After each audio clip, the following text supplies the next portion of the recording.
Hello students, आज मैं आपके साथ डिस्कस करने वाला हूं कि जब भी आप पढ़ने बैठते हैं तो आपको नींद क्यों आती है, विच मीन्स आपको स्लीपी स्लीपी सा फील क्यों होता है। देखिए यहाँ पर बहुत सारे कारण हो सकते हैं। पहला तो कारण ये हो सकता है कि आपको नींद आ रही है, दूसरा कारण हो सकता है आप गलत तरीके से पढ़ रहे हैं। दोनों एस्पेक्ट को आज हम डिस्कस करने वाले हैं इस सेशन के अंदर। तो चलिए शुरू करते हैं सेशन को।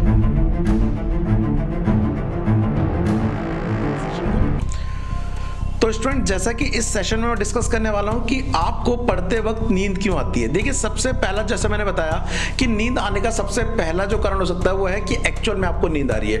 एक्चुअल में आपको नींद क्यों आ रही है? क्योंकि एक नॉर्मल रूटीन में अगर मैं देखा जाए तो एक बच्चे को कम से कम 7 से 8 घंटे की नींद लेनी चाहिए। अगर मैं ज्यादा भी नहीं बोलूं तो एग्जाम टाइम में आपको 7 घंटे की नींद लेनी चाहिए। अगर आपको ये लगता है कि मैं केवल 4 घंटे सोकर अपना स्टडी कर लूंगा तो ऐसे में आप क्या कर सकते हैं, एक आप अपने दिमाग को थका रहे हैं, आपकी मेंटल जो पावर है वो क्या हो जाएगी, कम हो जाएगी, प्लस आपको स्लीपी स्लीपी सा फील हो गई होगा। जब आपका बॉडी पूरी तरह से रिकवर नहीं हुई है तो आपको पढ़ने का मन नहीं करेगा। सो पहला तो पॉइंट यही है कि आप प्रॉपर नींद लीजिए। प्रॉपर नींद लेंगे तो शायद आपको दिन में या जब भी आप पढ़ने बैठेंगे आपको नींद नहीं आएगी।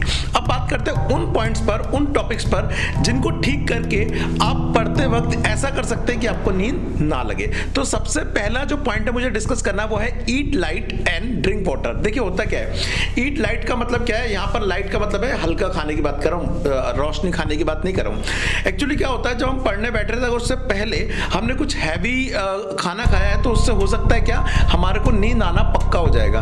तो इसलिए आप कोशिश करें जब भी आप पढ़ने बैठें या पढ़ने से पहले जब खाना खाएं तो खाना जो होना चाहिए वो हेल्दी खाना चाहिए, प्लस लाइट खाना होना चाहिए। आप ऐसा कोई तगड़ा खाना मत खा लेना जिसके बाद आपको नींद आए। साथ ही साथ जब आप पढ़ने बैठ रहे हैं आपके साथ क्या करते रहे, पानी पीते रहिए ताकि आप अवेयर रहें और आपको पानी की कमी महसूस ना हो। ये पहला पॉइंट है, इस पर आपको काम करना है। दूसरा पॉइंट है study in right posture. Right posture का मतलब क्या होता है, आपको वो लगता है कि अगर मुझे 4-5 घंटे पढ़ना है तो क्यों ना बेड पे बैठ के पढ़ता हूँ। आप जस्ट शुरुआत में बेड पे बैठते हैं, धीरे धीरे लेटते चले जाते हैं। सेम ऐसे ही सोफे पे भी होता है। अगर आप शुरुआत में सोफे पे बैठ रहे हैं तो शुरुआत में आपको ऐसा लगेगा कि मैं सही पोस्चर में पढ़ रहा हूँ, लेकिन धीरे धीरे आपको उस कंफर्ट जोन में स्लीप बोले तो नींद आने लग जाएगी, स्लीपी फील होने लग जाएगा। तो मेरा कहना यही है, जैसे मैं भी बैठ के आपको ये वीडियो बना रहा हूँ, आप भी प्रॉपर एक टेबल पकड़िए अगर आपके पास है तो, और वहां बैठकर पढ़िए। अदरवाइज अपना कोई सेटअप बनाइए, लेकिन प्लीज कंफर्ट जोन में जाके मत पढ़ना। अगर पढ़ोगे सोफे पे बेड पे, नींद आएगी। पॉइंट नंबर 3 जिसके ऊपर आपको काम करना है, स्टार्ट विथ इजी कॉन्सेप्ट। देखिए होता क्या है, कई बार आपको लगता है कि मुझे एग्जाम की प्रिपरेशन करनी है ना, तो मैं एक पहले वो टॉपिक उठाता हूं जो एग्जाम के लिए बहुत ज्यादा इंपॉर्टेंट है। अब अगर वो एग्जाम के लिए इंपॉर्टेंट है तो मोस्टली चांस ये होते हैं कि वो टॉपिक हार्ड भी होगा।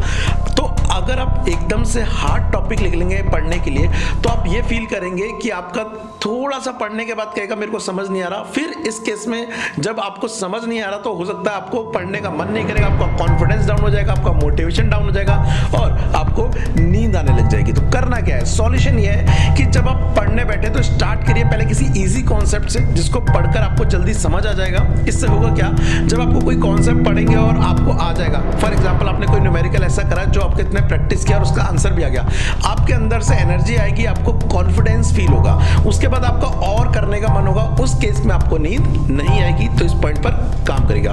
पॉइंट नंबर 4 है स्टडी इन ग्रुप। इसका मतलब क्या है, देखो जब आप अकेले पढ़ते हो ना, जब आप अकेले पढ़ते हो तो इस केस में तो 1 घंटे 2 घंटे पढ़ने के बाद क्या हो सकता है, आपकी एनर्जी डाउन हो जाएगी। लेकिन अगर आप चाहते हैं कि आप लॉन्ग टाइम तक पढ़े तो मेरा एडवाइस यही रहेगा आपको कि आप ग्रुप में पढ़िए। ग्रुप में क्या होता है, आप पढ़ भी रहे, साथ के थोड़ा सा हंसी मजाक होता रहता है, तो आपकी मेंटल हेल्थ भी सही बनी रहती है और आप लॉन्ग टाइम तक पढ़ पाते हैं। तो ये जरूर है कि ऐसा करिए कि आप कोशिश करिए अपने किसी फ्रेंड के घर पे या फ्रेंड को अपने घर पे ला लीजिए, 1-2 दोस्त मिलकर साथ में बैठ के पढ़िए।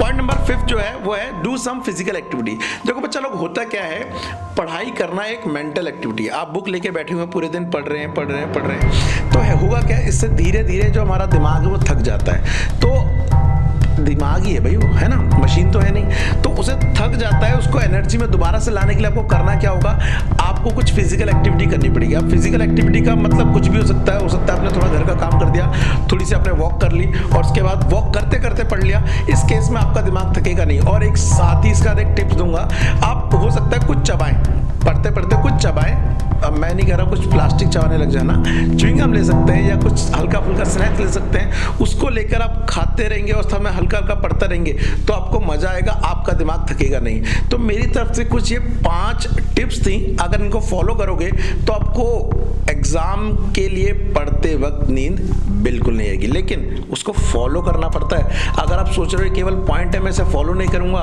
तो हो जाएगा, ऐसा नहीं है। तो बच्चा लोग, ये आज का सेशन था जिसमें हमने डिस्कस किया कि आपको पढ़ते वक्त नींद क्यों होती है। अगर आपको लगता है किसी और टॉपिक के ऊपर हमें वीडियो बनानी चाहिए, आपके साथ डिस्कशन करना चाहिए, तो आप कमेंट्स में लिख सकते हैं। मैं मिलता हूं आपसे नेक्स्ट सेशन में, तब तक के लिए टिल देन बाय बाय।